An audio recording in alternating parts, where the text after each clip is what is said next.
Hi,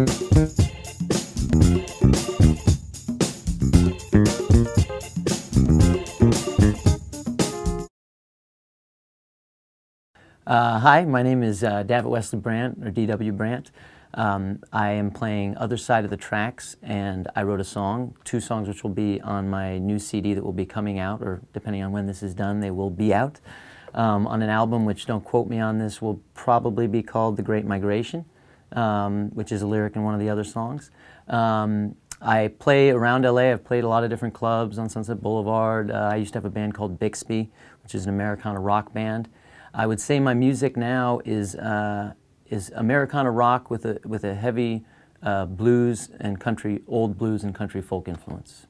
My earliest music memory is listening to Chuck Berry, I think, and wondering what my ding-a-ling meant, and having a guess at it, but not quite knowing for sure.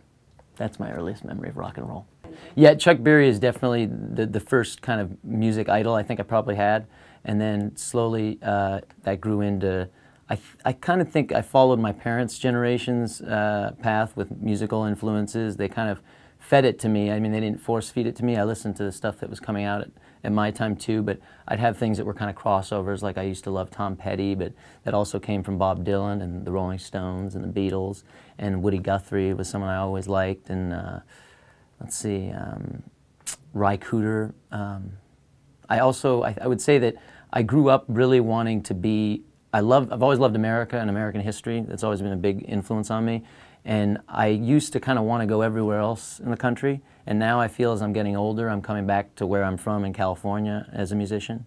I think when I was in school, like in grade school and then in high school, I was interested in sports. I've always loved baseball. I like playing sports, but I always, at home with my family, I kind of was always an entertainer.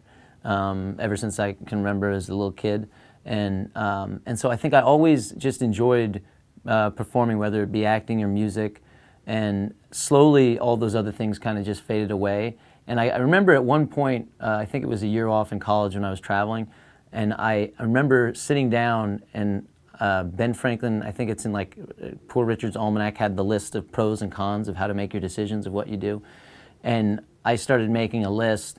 And then I think maybe I gave up on that and realized that the one thing I couldn't not do every day in my life was create something, whether it be with a character or mimicking somebody I'd seen or putting something into a song.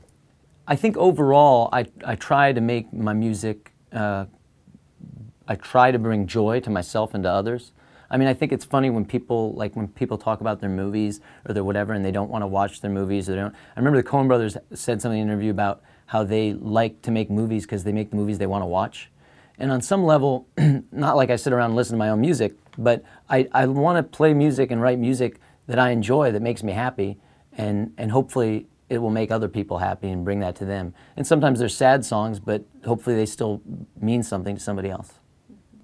The 2 songs I am playing tonight, I wrote a song and Other Side of the Tracks.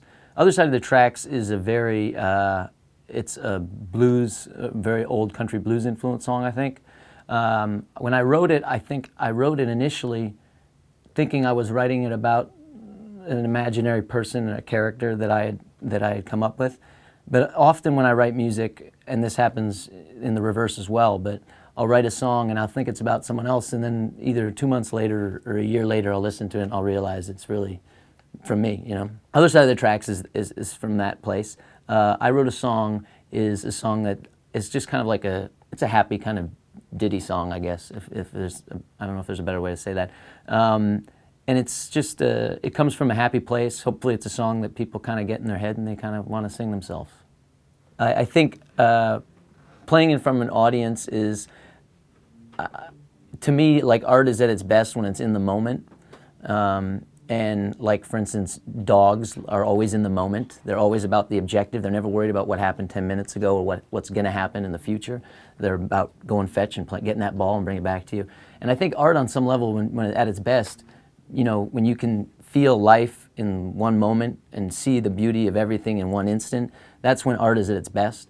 And so when you're in front of an audience, when you reach those moments where you feel like you're in that moment and everyone else is in that moment, whether it's because they had 8 Jack Daniels or not, whether they're there, that's when you feel good, when you have that connection, you know, when you feel like everyone's not thinking about 10 minutes ago. They're all just feeling whatever that song is bringing to them.